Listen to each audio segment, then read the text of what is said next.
Hey there, welcome back. We're continuing on in our journey to learn Illustrator. It's another beginner level Illustrator video, but this one we're doing something a little bit differently. We're doing a fashion specific task this time. So we're going to be creating our very first super basic flat in Illustrator, and hopefully there'll be plenty more videos after this that'll help you work your way up to a lot more finessed and complex detailed flats.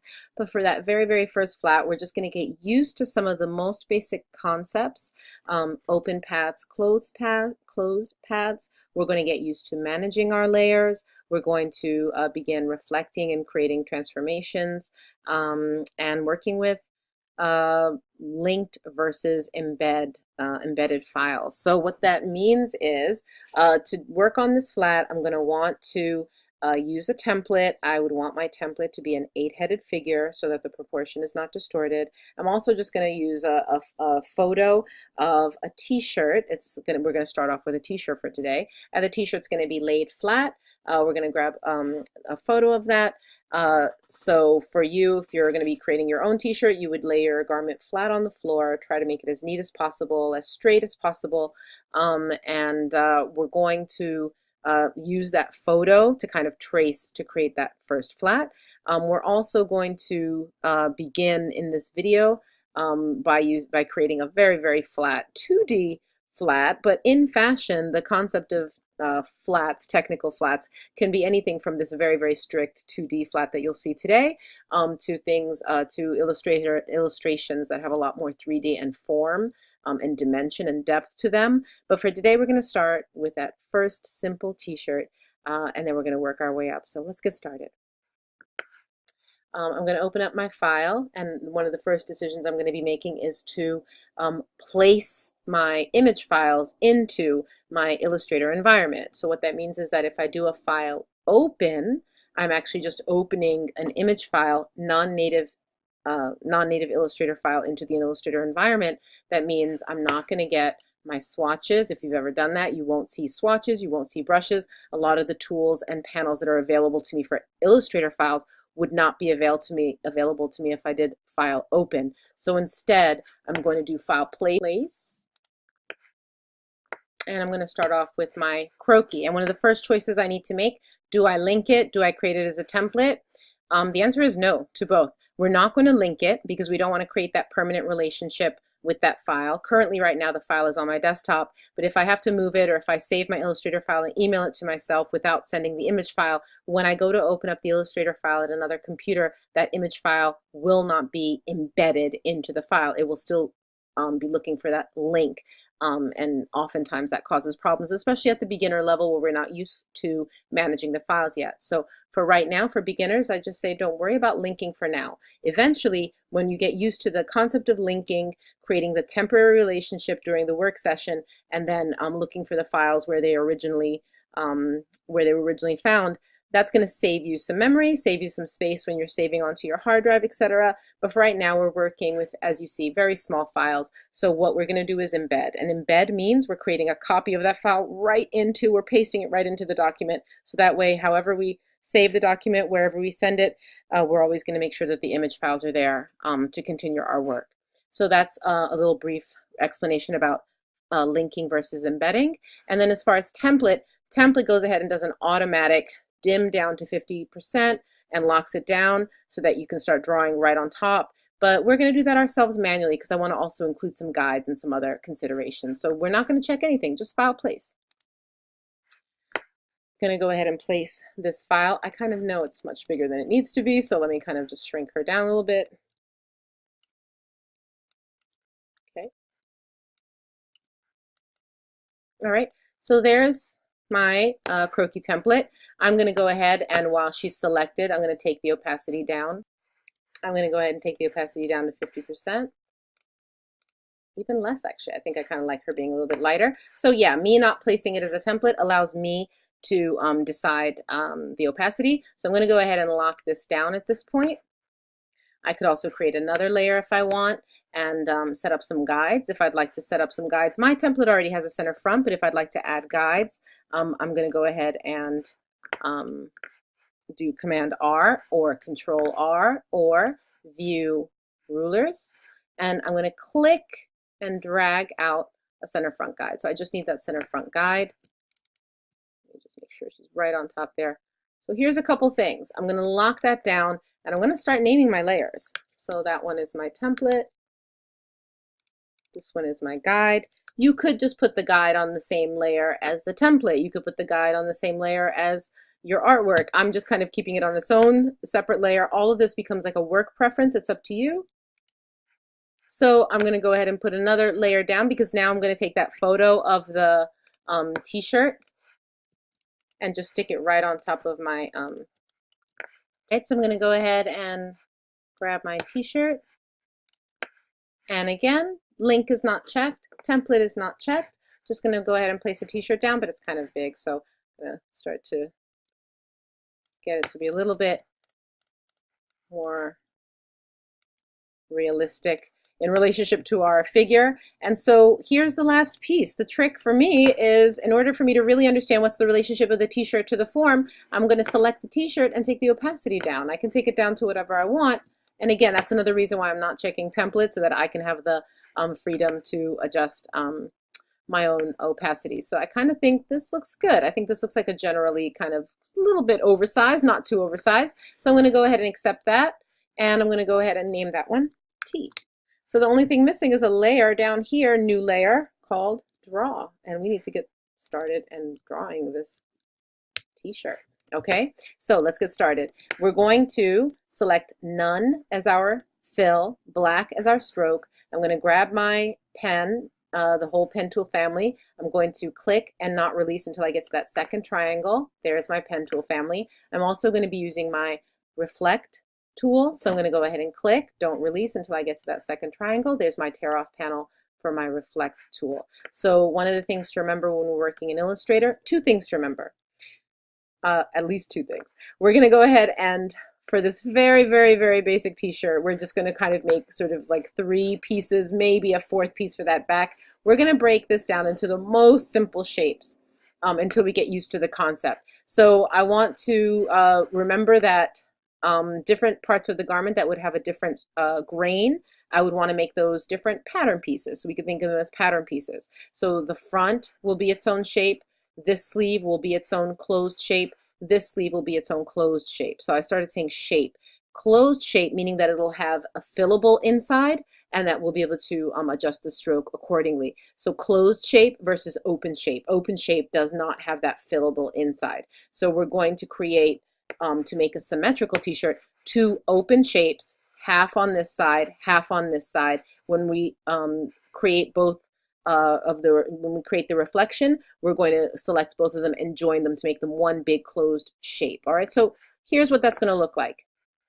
In order for me to create a shape, though, that's going to meet up with itself smoothly and nicely onto the other side, you're going to see me do what I'm about to do now, is that I'm about to click and hold down the Shift key, because when I'm clicking on that very first point, I know that that's going to be the apex of my curve, and it's going to need to meet up with itself very smoothly on the other side. If I hold Shift key, watch what happens. So I'm going to make that first click right on the center, and then as you see, I'm going to click and drag. Here's my direction lines. Look what happens when I hold Shift. That means that both will be symmetrical. That means when, that means I'm going to click, my direction lines will be straight. So that means that when it meets up with itself, that part of the line segment, it's going to be perfectly symmetrical on both sides. So I'm going to go ahead and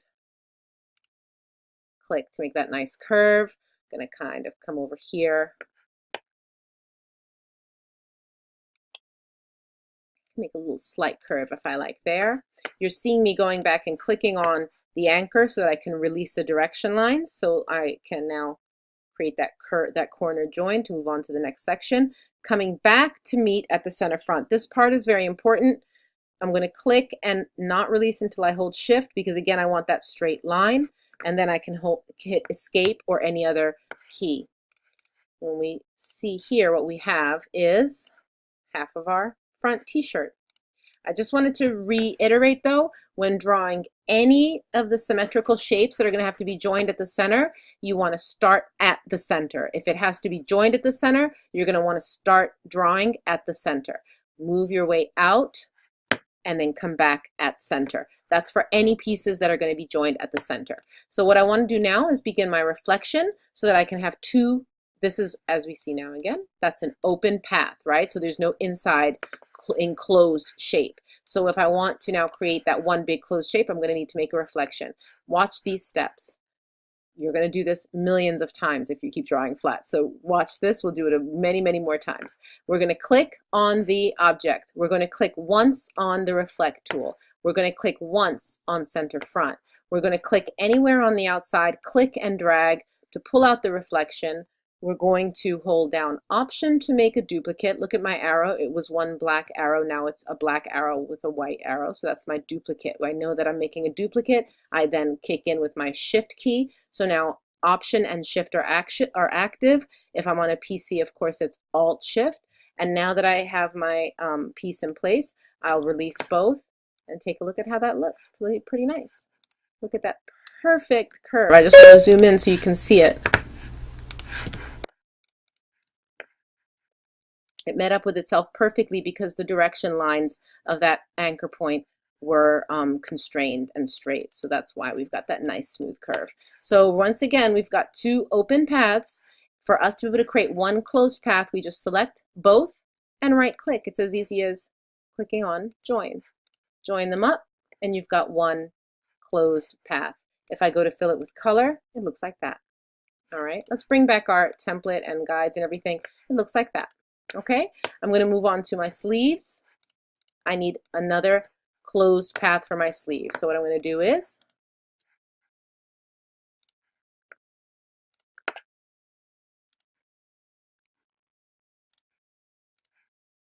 I can just close it out because this piece is not going to show because I'm going to work with the functionality of Illustrator to make my life easier. I'm not going to have to kind of keep going over my seams and make sure they match perfectly. I'm going to use the fact that Illustrator has the functionality of the stacking order. That means that one object after another object start to obscure the object beneath them if you're drawing them right on top of each other. So the stacking order has that depth, it has that dimension, and I'm going to use that to my advantage to hide certain areas of my paths that I don't want to be seen. So I just create the shape, create the lines that I want that are going to be seen, and the little piece of how it's going to match up is not going to be seen. Here's what it looks like. Click once on my sleeve, click once on reflect, click once on center front, click and drag anywhere on the opposite side, hold down Shift, see that? I've got that duplicate, kick in with your Shift key held down. You're going to see now you have these two sleeves perfectly on either side. Select all of them and you'll see that because of the stacking order, front of shirt went to back and these two sleeves are in front. So if I want to bring that to the front, again, it's as easy as right clicking again and we're going to do Object Arrange, Bring to the Front. Look at that. Not bad, right? I'm actually just, let's go ahead and make that white so you can see it because we said it's a white t-shirt. There you go. All right, so this is the basics of the white t-shirt. There's a little piece of that back that we call it the sweat catch, the back of the t-shirt. So let me just go ahead and finish that last piece. Bring it back to none so I can continue my work.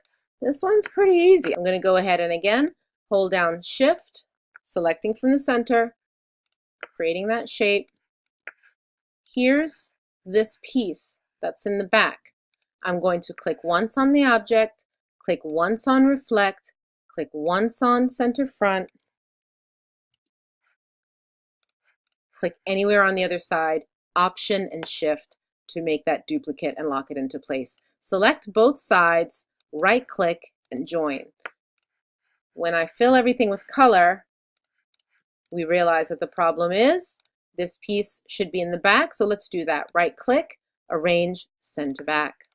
Because this piece is separate than the front, this piece I can create a different color so that you can kind of see. It's a little bit dark. I'm going to create that as a different color so that you can see that that's a little bit further back.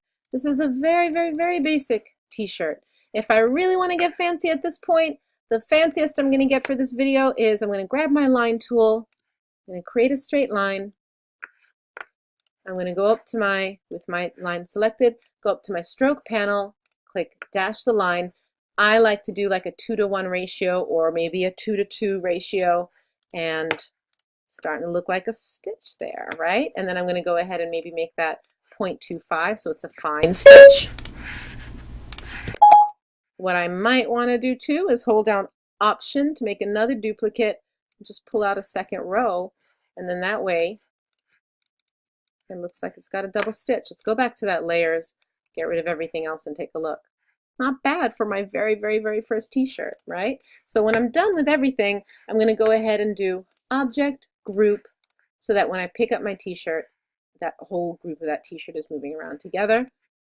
If I'm absolutely done, I could actually even throw away all those layers because I'm done.